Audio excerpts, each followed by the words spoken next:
Ms. Lucy Sure. Baker, we're going to start. Welcome back, everyone, to Senate Education. It's 3:15. We're going to start with Mr. Demarais, actually, who's our Ledge Counsel, to just take us through the changes that we've made to this bill. And then, Ms. Lucy Baker, we'll have you weigh in broadly. And for senators, I believe you arrived here with us, Ms. Lucy Baker, through Voices for Children. Yes, from the Education Equity Project that Voices for Vermont Children helps facilitate. Terrific. Well, we're thrilled that you're here. Looking forward to hearing what you have to say. Apologize for the delay in getting you here. That's completely on yours truly. But glad you made it. And Mr. Demarais, if you wouldn't mind starting by taking us through the changes to 106, we'll go from there. Sure. Let me just pull it up. Do you want me to pull it up? I think that would probably be good in this case. Okay. Yeah, thanks. All right.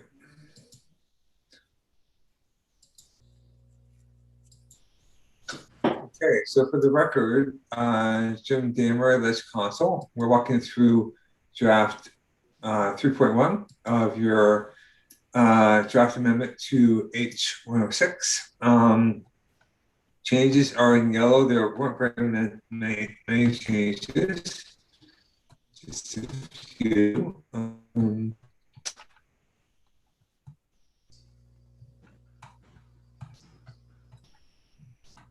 Okay, so we have a change here. So we're in the part of the bill that deals with funding administration for these monies going out.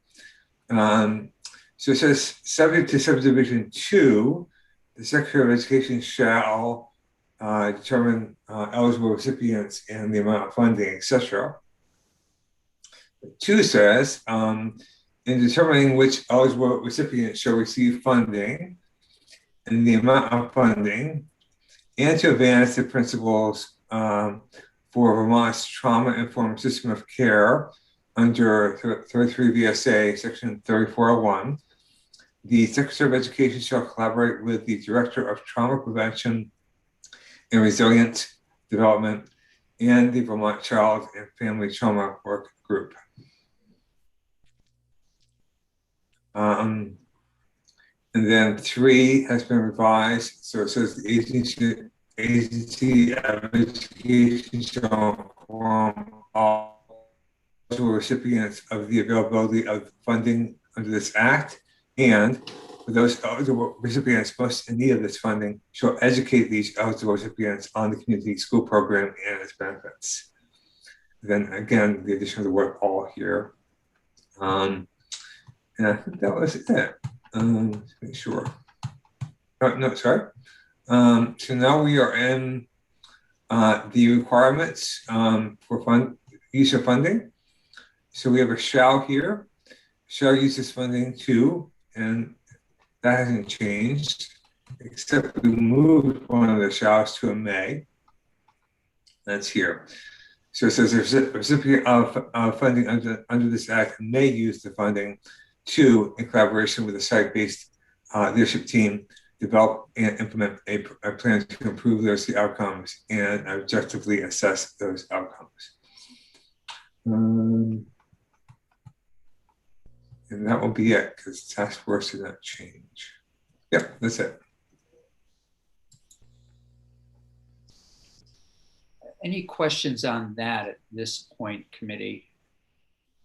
As I was talking to Mr. Demarais during break, we have time on this bill. These are ESSER set-aside funds. I know there's a lot here, and we'll hear again from Ms. Lucy Baker today.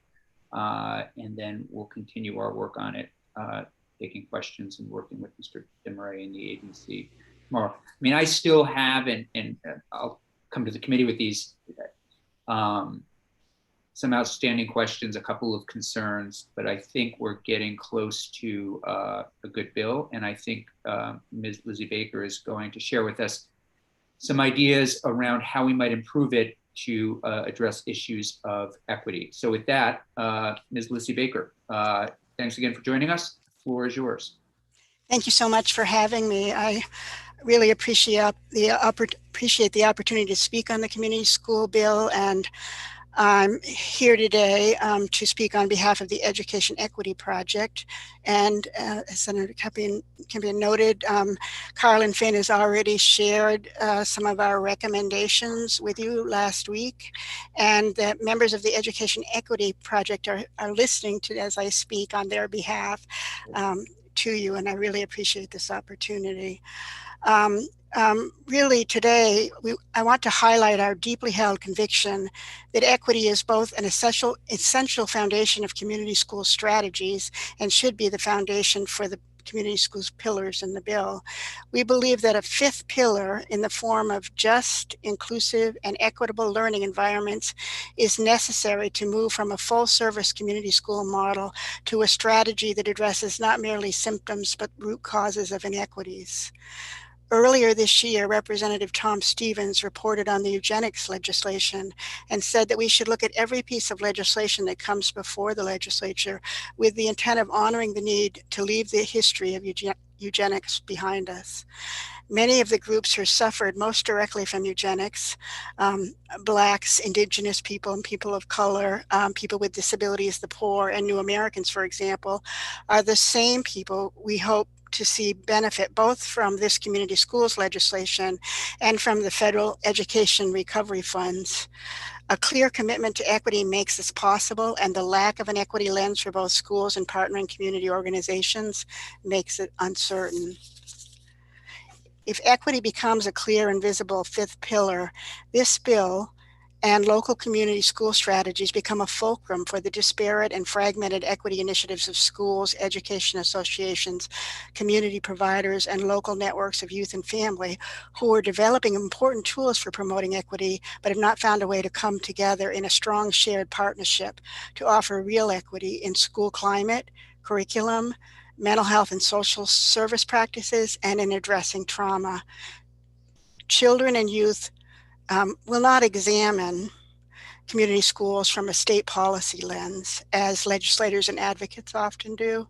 They will experience what community school is by their own daily and immediate experiences of equity or inequity in their classrooms, in their interactions with administrators and providers, by whether or not they see their history and lived experience, their welcomed presence honored in the community, in the school curriculum, and in the design of our play areas and places for learning. Looking at community school strategies through an equity lens brings together a collaborative approach to addressing the inequities so many children face, while also making it possible for students, families, educators, and community partners to be true partners in creating necessary and sustainable solutions to the very real challenges before us.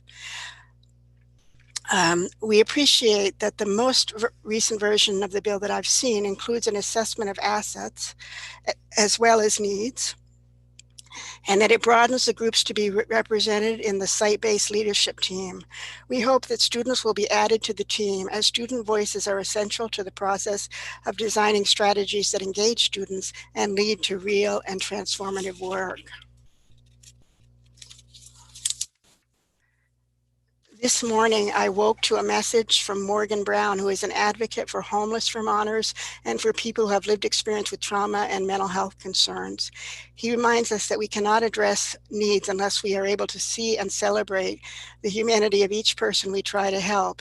He said, "What is most important to be mindful of when interacting with anyone, particularly someone experiencing an urgent degree of crisis in one manner or another, is that each individual person and their basic needs, as well as humanity, are essential. If their humanity ultimately becomes trampled upon, forgotten, and eventually lost, then we all end up becoming trampled on, forgotten, and lost in the process as well, each of us individually and as a society. For community schools to fulfill their promise, we need to remember and build on the strengths of students, on the resources and resilience of diverse community members, so that each community school weaves together their own vibrant solutions and viable strategies.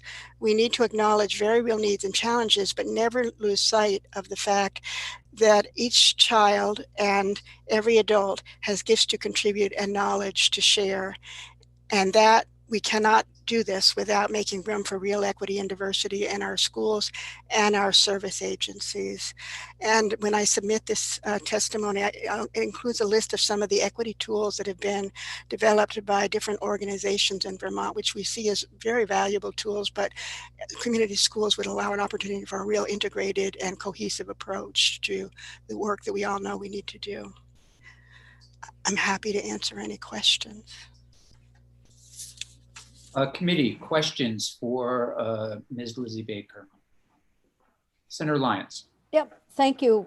It's good to see you again. It's very good to see you. You look terrific. Thank you. Retirement will do that. Oh, that's it. I see. So actually, my question is related to a lot of what you've included in your testimony, and I look forward to reading it when you send it in. But did your group consider the role of equity and inclusion in sort of mitigating the effects of the social determinants that so many students face and are encapsulated by when they're in schools? Yeah, we actually have had a lot of conversations and talk about this, and really wanted to highlight that both in terms of the school climate and ways of working and practices, and the human service and social service agencies, that the way they'll work together with diverse families and students make it more likely that we'll have effective outcomes with some of the things that relate to health, mental health, hunger, some of the other social issues that significantly affect health and well-being for children. Does that answer your question? Yeah, I think it does. It was just whether or not you had considered the role of equity as it relates to social determinants of health, because we know how important the social environment is for people, and the community culture context is for people as a social determinant. So I think your testimony really does capture that. I think that one thing, I mean, even though I'm retired, I spend a lot of time listening to students and educators and families because of the work I do with the Education Justice Coalition and the Vermont Coalition for Disability Rights. And one of the things that really struck me that affirms the need for this work on school climate and equity issues is that I remember just the other day, one of the students said to me, who's has a disability or multiple disabilities, and is but she said, you know, sometimes I can't look to some of the providers who I'm supposed to go to for help because they have such low expectations of people with disabilities. And so I have to look somewhere else to find a higher bar for expecting good things from my life, both in terms of academics, but just social belonging and well-being, and seeing that it's, you know, students are really have a lot to offer, and that the way that you work with them on social issues as well as academic issues can greatly influence whether in fact they're going to benefit from the programs that we put in front of them. Thank you. And thank you for your comments about raising the bar, because I hear that a lot from folks with disabilities. So, thank you. Ms. Lizzie Baker, you know, Ms. Finn did send some recommendations, a series of recommendations that she would like us to consider, and it is they're numerous, and which is fine. And I suspect, I'm hoping she's probably listening right now. I think she is. And so I think it would be great, and Jeannie, to be in contact with her, to have her take us through those recommendations tomorrow, so that we have a sense and we can have a conversation with her in a little bit more detail, and we can determine what direction we might go in with each of those recommendations. Thank you. Yeah. But I know I did hear from the House that, and please correct me if I have this wrong, Lizzie Baker, I think there was a timing issue. They certainly were interested in hearing from all of you, but I think things advanced quickly. And that's right. They made it clear that it was the timing that was really influencing how much time they could put onto the things that we've submitted. Right. And so I think generally from what I've heard is they're supportive and they're interested in encouraging us to pick up where they understandably, because of time constraints, couldn't get to. So we'll continue this conversation tomorrow as well with Ms. Finn, and hopefully we'll be able to incorporate some of those recommendations. Thank you. I really appreciate the opportunity to speak with you all, and that you're giving this issue the attention that it deserves. Thank you. Any further questions, final questions for Ms. Lizzie Baker? Or any final comments from you? No, thank you. No, terrific. Okay, thank you. So committee, we will hear tomorrow additional testimony and some suggested language from Voices for Children and continue to work on this. And I would encourage senators to come to the table tomorrow with if people have the time, any additional recommendations, anybody else you want us to hear from. We will have the Agency of Education in tomorrow also as we make our way through this and hopefully get to the point where we can advance it possibly as soon as Friday, knowing that we have a number of other bills coming back to us next week. The other bill that senators, I guess I'm looking to maybe get an answer on this. I did not hear on the floor that S100 was pulled off of the calendar for tomorrow. Did anybody hear that it was? It's on it was. Okay, so that is great. So that is up tomorrow. And that is universal school breakfast. We have the amendment. Mr. Demeray is working on a side-by-side for me. And so we will do that tomorrow afternoon with our colleagues in agriculture. Okay, Senator Chitton, did you have a? I think they said they were putting S100 on the action calendar for tomorrow. Does that mean we're voting on it in the floor tomorrow? Yes, so when it's removed off, having been ordered to lie, it will be up first thing tomorrow. So, or not, maybe not the first thing, but it will be taken up tomorrow. So let us shift. Ms. Samuelson, great to finally actually see you. I've had the pleasure of having conversations with you.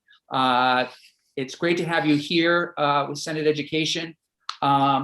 We have, I don't know if you've heard, in the past, historically, we have not brought State Board of Education members into committee. It's usually a quick phone call. Is this work that you're interested in doing, et cetera? But we think, given the important work that all of you do, it warrants a conversation and just an opportunity for us to get to know you a little bit and for you to have any questions answered that you might have. We know that you are actively in the position now, so it's too late to back out, but we are thrilled that you're here with us. And so what we'd like you to do, if you don't mind, is just introduce yourself, say a few words about who you are, and then talk to us a little bit about why you're interested in this position.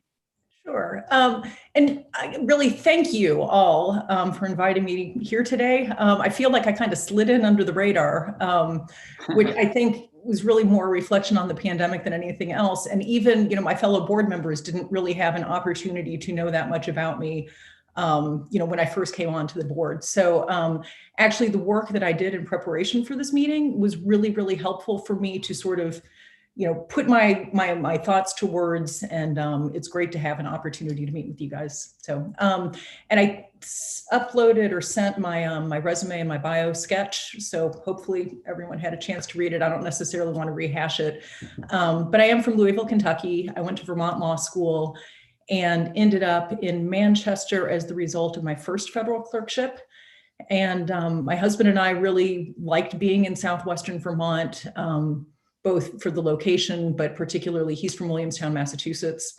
So it was close to his parents, but not too close to his parents, and seemed to, hit the marks. So that is how we ended up where we are. We have a law practice in Manchester.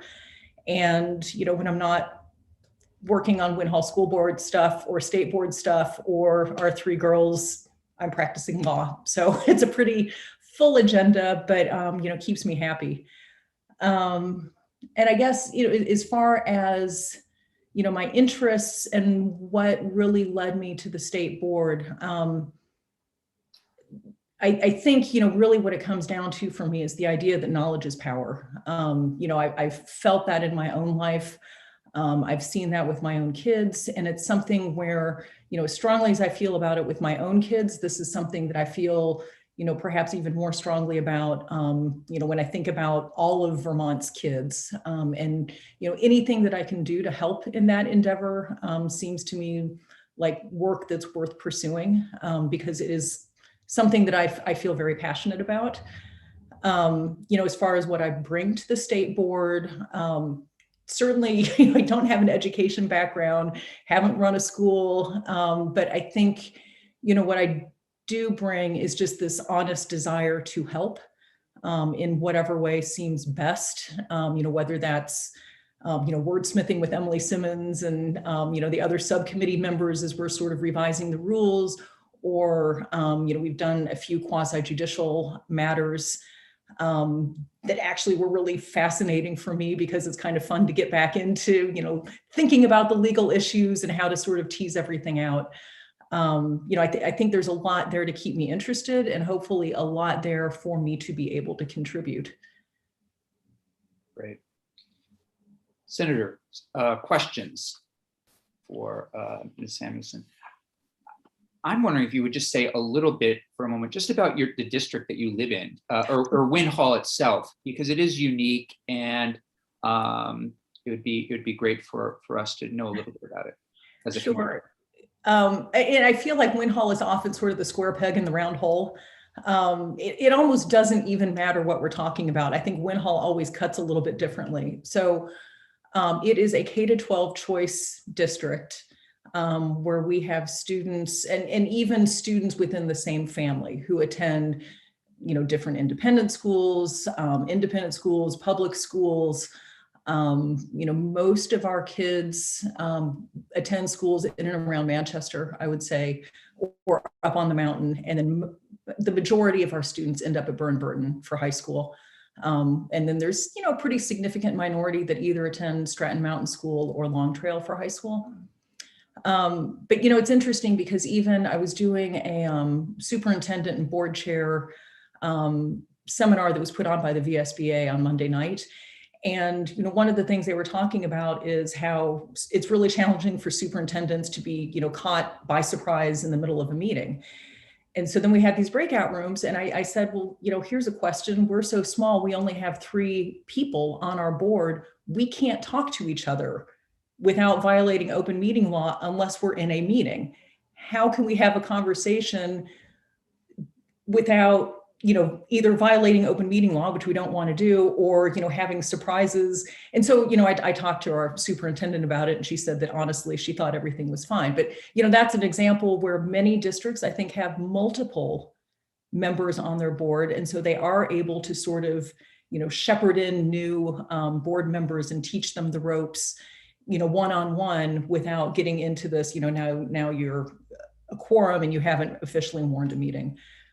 So it's good sort of sitting in on these seminars, but I often feel like Wynn Hall is always the outlier.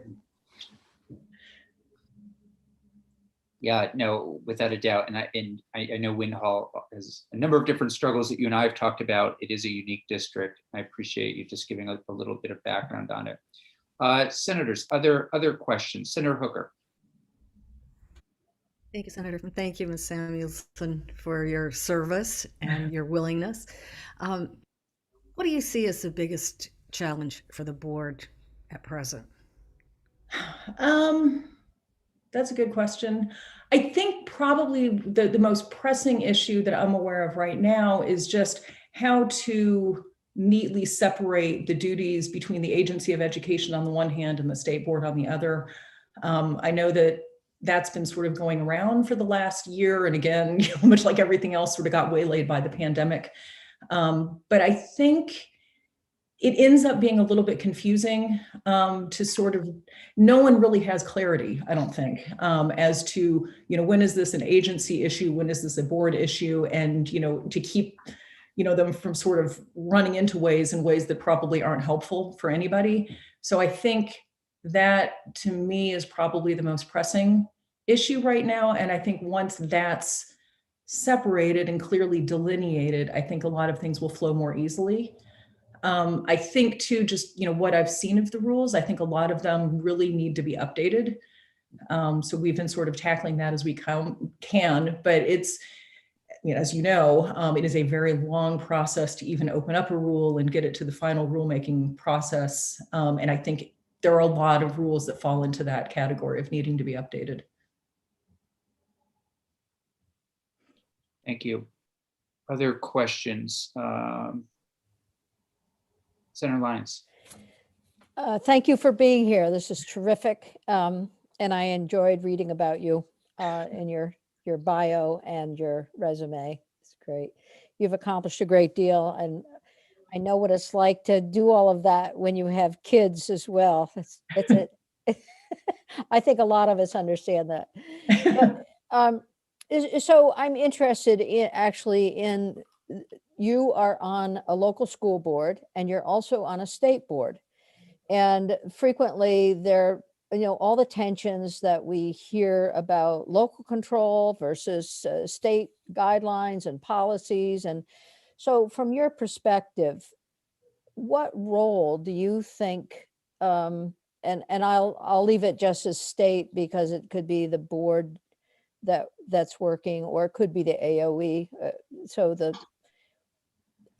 where do you fall in that decision-making process with your two hats on?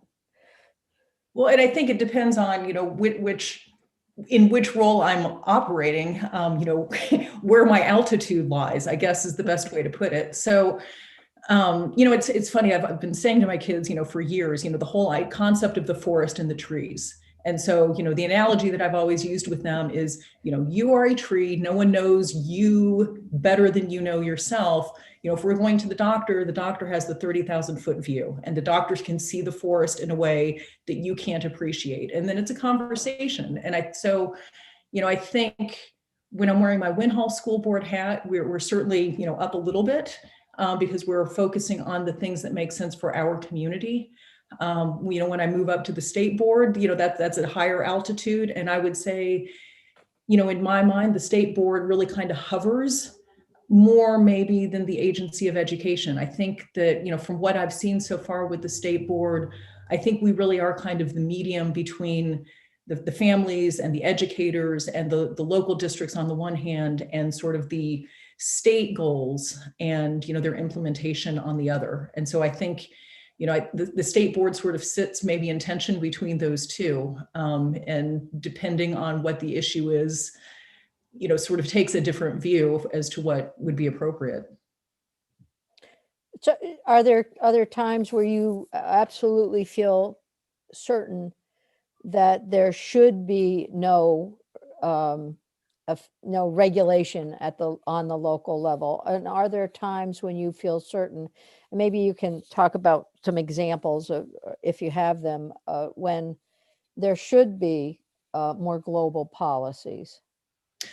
Well, I am kind of new to that. And even with Winhall, since we don't operate a school, again, the funny thing with our school board is it's really, we just make sure that the schools where our students go are, compliant with state law, but that's kind of the beginning and the end of our inquiry. So we don't have anything to do with principals. We don't have anything to do with teachers, because we are a completely choice district. So I guess in a way it's a little bit hard for me to answer that question, but conceptually and, as a parent, I think it would make sense for there to be, a clear establishment of this is what we want, our high school seniors to know. This is what we want, our 8th graders to know. And, so that there is some consistency as the kids are sort of exiting from the school. But I think, the devil is in the details. And I think probably every school and every community might have different ways of achieving those goals that, one school might be different from another in the way it chooses to achieve that. Thank you. I just will say, I also use the forest and the tree analogy quite a bit. I'm a professor of Okay. biology. And so when I teach my pre-med students and I say, you know, I can always tell a surgeon because a surgeon's a tree person. Mhm. And I can always tell a primary care person, family doc, because they are up at the systems level. So Yeah. it's kind of fun to see that, to see the how the brain works, isn't it? Yeah. Yeah, it's good. Thank you. Senator Perschlick. Thanks, Chair. Yeah, thank you, Ms. Samuelson, for serving on the board now and willing to do so, you know, in the future. And my question is, I've got some constituents that are concerned with the makeup of the board. They say that it's tilted too far towards independent schools. I think an argument could be made. There was a few years ago that it was tilted the other way, that the board was kind of trying to rein in independent schools. My question is more like, do you think that that's something that the legislature should be concerned about? Like, is the Board of Education something that we should go out of the way to make sure is balanced between independent and public schools? Or do you think it's a non-issue? Well, I mean, and to be fair, I don't know what the allegiance of other board members, I mean, even if allegiance is the right word, you know, I'm not sure of the backgrounds of the other people on the school board. So it's Right. hard for me to know, you know, does someone, right, but even if it, so right. I don't well, know. My question is it balanced or not balanced now? But is that something, is the issue between independent schools and public schools such that we should make sure that there's a balance? Or is it not an issue? Like, we don't need to know what the allegiances are, not to use, you know, that's probably not the right word, but, you know, people with backgrounds, like, and there's several folks on the board that worked at independent schools or from sending towns, or like you, others are like that. So should we be counting and saying how many of the board members are from independent towns or worked at independent schools versus public schools? Or is your experience with the work that the board does that isn't a concern? In the time that I've been on the board, that has not really, it hasn't come up. I mean, it hasn't been, we've never had a conversation about, you know, what do we think about independent schools? It's really been more, we have independent schools, what level of oversight is appropriate? So to answer your question, I mean, I think it would probably be good to have, you know, a diversity of interest represented on the board. But, you know, again, I'm going to go back to my you know, own personal life as an analogy here. You know, when I was clerking for, you know, 2 different judges, I will tell you that both of those judges were a different political party than I was. It didn't matter. Like, it really never came up. It was really more, what's the issue before us and how are we going to resolve it? And so I mean, I guess, you know, to go back to your question, I don't think that there are public school people and independent school people. I think there's room for everybody at the table. And I think as long as we have, you know, a balance of interests and everyone is trying to do the right thing given the issue that's before them, then I think we're doing things well. I don't think it can be reduced to a formula. Senator Persick, did you have a follow-up, or you're okay? Okay. Ms. Samuelson, we really appreciate you taking the time. As everyone has also said, thank you for your willingness to take on this work. We hope that this will be the first of many visits to this committee. Feel free to partner with us in any way. We can certainly use your personal thinking as well as the state board's thinking as we work to address a number of different issues. One of the focal points for our work this year has been literacy, how to improve literacy you know, throughout the state, particularly our youngest children. And so as we move forward with that and other issues that we're going to be working to tackle, we're grateful that you're going to be there and look forward to working with you. Great. Thank you all so much. It was really nice to have Thank this you very much. conversation. Okay. Bye. Bye-bye.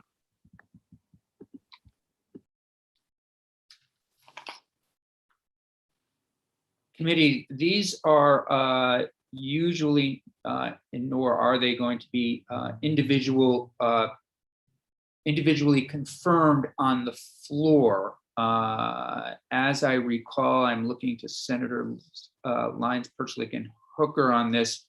Usually we have, we do sort of group confirmations. Is that, remember how, so it's secretaries and commissioners, we do the individuals, but this would be more of their name will appear on the calendar. We'll take them up as a group on Friday with others. I believe that is accurate. I'm looking, and it looks like That's accurate. You just need to have someone prepared to answer questions should any question arise about any individual nominee. Thank you. So I would welcome a motion, given that, to approve, as it is listed on today's agenda, Thomas Lovett, Lyle Jepson, Kathy Lavoie, Angelita Pena, and Jennifer Samuelson to the State Board of Education. So moved. Any committee discussion? Okay, I looked to Senator Perchlik on, do you need a roll call on this? I don't need a roll call. No, I think we can just do by show of hands, or if anybody's opposed. All those in favor of approving those aforementioned individuals to the State Board, please raise your hand or say aye. Great. So 6-0-0, we'll put those on the calendar. I certainly am happy to take any questions if they come up, and we'll leave it at that. Thanks everyone for a productive afternoon. Any questions before we adjourn? Tomorrow we will be returning to, let's see, certainly to, we'll have an update on how S100 goes on the floor. We will also return to H106.